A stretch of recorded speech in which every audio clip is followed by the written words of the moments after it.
So you're wandering around the Freedman Center and you found this white piece that was on the inside of the Epson flatbed scanner, and somehow it's come loose. Now, you're just welcome to email freedmancenter@case.edu, and one of us will come down and take care of it. Or if you really want to know how it goes on, here's a little video that might explain it.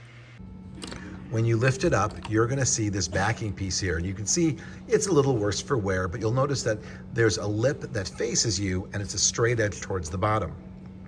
This backing piece is easily removable by lifting it straight up and then straight down, and you'll see that there are tabs. 1 tab, 2 tab, and then 3 tab, 4 tab. The idea is that this piece is always going to be closest to you or towards the top. So once you move that out, you put it towards the side.